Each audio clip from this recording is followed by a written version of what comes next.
자, 9회차 1번 문제 시작합니다. 경찰의 분류는 시험에 자주 나와요.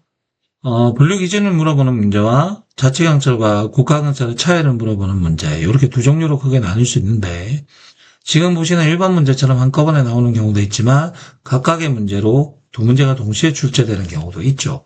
그러니까 잘 구별하셔야 됩니다. 자, 기억해보면 보안경찰은 오로지 소극적 질서유지, 협의행정경찰은 구청과 시청이 하는 거니까 주된 목적은 행정처분이지만 부수적으로는 소극적 질서유지한다. 그죠? 업무의 독자성에 따른 분류라는 기억지문은 맞는 이야기죠. 니은 총포 확률을 미리 취급 제한하고 정신착란자를 보호 조치하는 거, 미리 하는 거니까 예방경찰이죠. 예방경찰과 진압경찰의 구분 기준은 발동 시점이니까 예진시 이렇게 왔었죠. 니은 틀렸습니다. 디귿 질서경찰과 봉사경찰은 경찰활동의 질과 내용에 따른 분류 맞죠? 그런데 봉사경찰은 서비스니까 형식적 의미의 경찰에만 들어가지 실질적 의미의 경찰에 안 들어가잖아. 따라서 형식적 의미의 경찰의 꾸러미를 열어봐야 봉사경찰이 들어있거든. 그래서 형식적 의미의 경찰을 전제로 하는 거니까 디귿 지문도 틀렸죠. 평시경찰과 비상경찰 위의 정도와 적용 법규 담당 기관에 따른 분류 맞죠? 평상시에는 보통 경찰기관이 질서유지권을 가지지만 비상경찰시기 즉 계엄시에는 군대가 담당하는 거니까 리을 지문 맞습니다.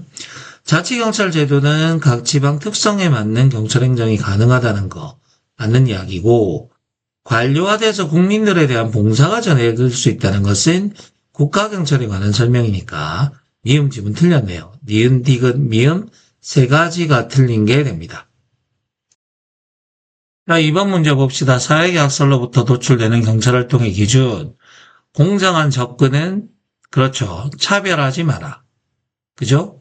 빈부, 신분, 성별 이런 것도 차별하지 말고 필요한 사람에게만 오직 공정하게 접근할 수 있도록 해줘라 라는 이야기니까 1번 맞죠? 2번 피해자가 질도 용의자를 직접 체포하지 않고 경찰에 신고해서 범인을 체포했다. 경찰이 평소에 시민들로부터 신뢰를 얻었다는 이야기니까 공공의 신뢰 확보 맞죠? 그 다음 3번 사회계약론에 의하면 경찰활동의 궁극적 목적은 뭐죠? 생명과 재산의 안전보호고 경찰의 법집행은 수단에 불과한 거니까 3번 틀렸다. 그죠? 4번 경찰은 법 집행만 해야 되지 좋은 사람인지 나쁜 사람인지는 법원이 할 일입니다. 살인을 저질렀다고 해도 정당방위가 인정되면 나쁜 사람은 아닐 수도 있거든요. 그런데 경찰이 좋은 사람과 나쁜 사람을 가렸다. 그래서 나쁜 사람만 혼내줬다. 판사의 역할까지 수행하려 한 거니까 역할 한계를 벗어난 게 맞죠. 그래서 4번은 4번은 역할 한계를 벗어난 게 되니까 맞는 질문이고 답은 3번이 됩니다. 자, 범죄 원인론 합시다. 고전주의 범죄학은 인간의 의사는 두 가지라고 보죠. 범죄를 저지를 의사와 저지르지 아니할 의사 두 가지가 있다라고 보니까 태어날 때부터 의사가 결정된 거 아니잖아요. 따라서 자유의지는 있고 자유의지가 있죠. 자유의지는 있는 거고요. 그 다음 의사 비결정론이죠. 의사 비결정론. 따라서 인간의 자유의지에 의한 거니까 자유의지에 의한 것이 아니고 벌써 틀렸죠. 외적 요소에 의해서 강조된 것이다. 기억지문 틀린 지문이 됩니다. 마자와 사이크스가 주장했던 이유는 중화기술이론이죠. 중화라는 말은 묽게 만든다 이런 뜻이거든. 그래서 그럴듯한 구실이나 이유를 내세워 자신의 행위가 정당한 것으로 변명하는 것을 바로 중화기술이라고 말합니다. 체계자비충 이렇게 가는 거 있다. 그죠? 따라서 니은 지문은 맞는 지문이 되겠네요. 디귿 지문 버제스가 주장했던 요 이론의 이름이 뭡니까? 도넛 모양을 말하는 거죠. 그게 바로 동심원 이론이잖아. 그래서 가운데에 중심 상업지역이 들어서고 그 바로 도넛 모양으로 둘러싼 게 퇴행 변이 지역. 옛날에는 농촌 지역인데 지금은 유흥업소가 들어온 퇴행 변이 지역이 되는 거죠. 여기에서 뭐가 많이 생기냐면 범죄가 많이 생긴다고 이야기를 했었다. 그죠? 그래서 범죄가 다수 많이 발생하는 거니까 퇴행 변이 지역에 대한 설명이 돼야 됩니다. 그래서 거기 보면 상업지역, 중심상업지역이 범죄 확산 가장 문제시 되는 지역이 아니고 퇴행 변이 지역이 돼야 되니까 거기 지문은 틀린 지문이 되겠죠. 그래서 중심상업지역이 아니고 뭐가 돼야 된다? 퇴행 변이 지역이 돼야 됩니다. 그래서 틀린 게 되겠죠. 허쉬 사회 유대 이론이죠.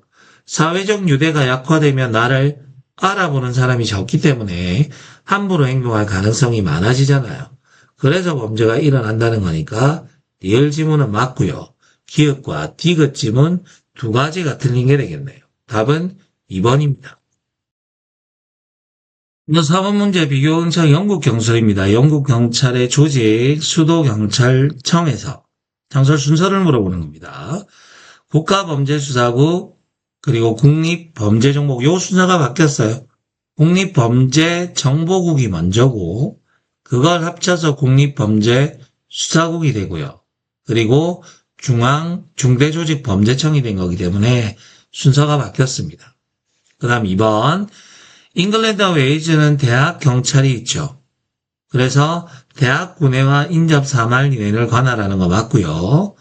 대학 총장의 추천으로 치안법관이 임명하는 게 아니고 대학 총장과 부총장이 임명하는 거니까 2번 틀렸네요. 3번 수도경찰청 경찰청장은 내무부 장관의 추천으로 국왕 임명하고 내무부 장관의 관리를 받는다는 것 외에는 독립적 지위를 가진다. 영국 경찰은 항상 경찰의 지위가 강하기 때문에 독립성이 인정됩니다. 그리고 수사권도 대부분 다 가지고 있죠. 3번 맞는 이야기고 4번 런던시 의회는 경찰 사무에 관해서 질의 답변을 요구할 수 있지만 지휘 운영에는 관여할 수 없어요. 아까 방금 이야기했잖아. 독립성이 경찰에게 인정된다고요. 그래서 4번은 틀린 지문, 답은 3번이 됩니다.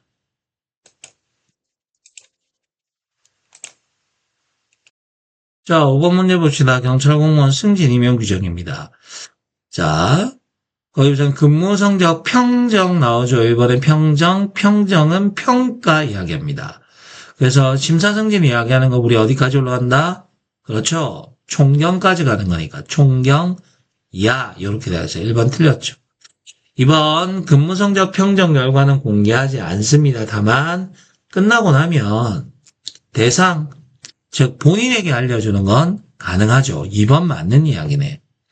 3번 최소 1년에 6개월 이상 근무해야 성적이 나오는 거고 신규 채용되거나 승진 임용되면 아직까지 그 업무에 대한 파악이 끝나지 않았기 때문에 2개월이 지난 후부터 평정합니다. 물론 파견 갔을 때도 2개월 이상 파견 갔으면 파견 받은 기관의 의사도 물어봐야 되죠. 그런 것과 마찬가지로 여기도 2개월이니까 답은 2번이 되겠네요.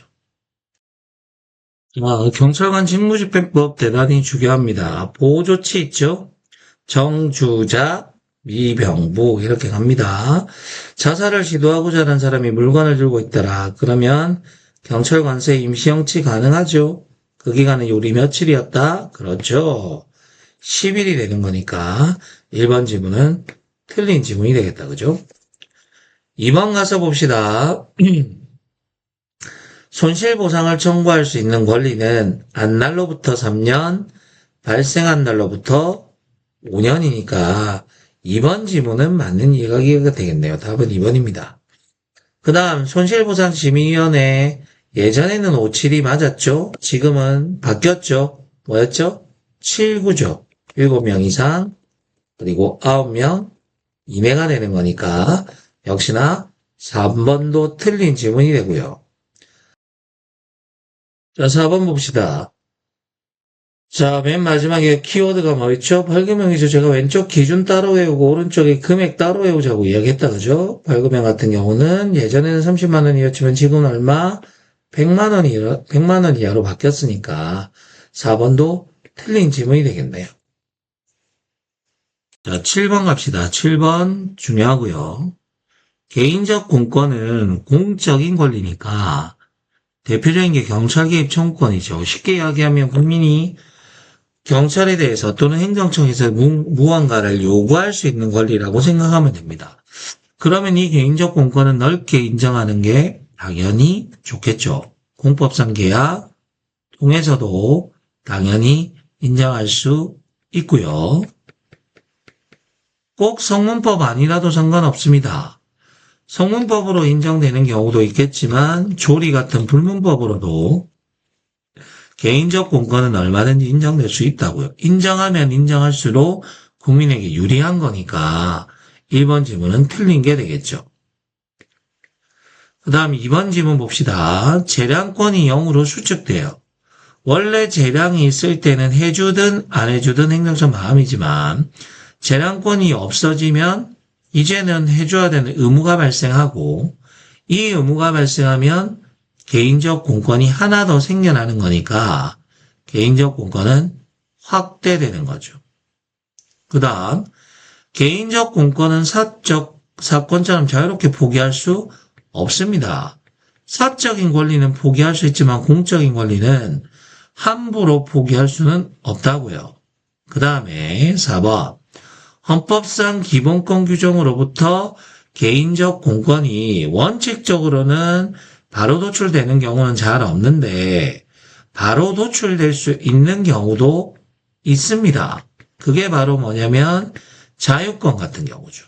예를 들어서 헌법이 보장하고 있는 인간의 자유권은 바로 그 자체가 하나의 권리로서 국가에 대해 나의 자유권을 보장해라 라고 이야기할 수 있는 거고요. 평등권 같은 경우도 마찬가지입니다. 평등권 같은 경우도 역시나 헌법상 기본권 규정으로부터 바로 도출되죠. 물론 여러 가지 사회적 기본권 같은 경우는 바로 도출되기보다는 개별적인 입법이 필요하겠지만 무조건적으로 기본권 규정으로부터 개인적 공권이 도출될 수 없다는 것은 틀린 지문이 됩니다. 따라서 이 문제의 정답은 2번이 되겠죠. 됐죠? 자, 8번 봅시다. 행정절차법이 규정하고 있는 내용으로 옳지 않은 것은 처분을 구하는 신청은 문서로 하는 게 원칙입니다. 물론 문서가 아닌 경우도 있죠. 공공기관의 정보공개에 관한 법률처럼 국민에게 편리함을 주기 위한 것들은 문서로도 가능하고 구도로도 가능하지만 원칙적으로는 문서로 하는 게 원칙이고요.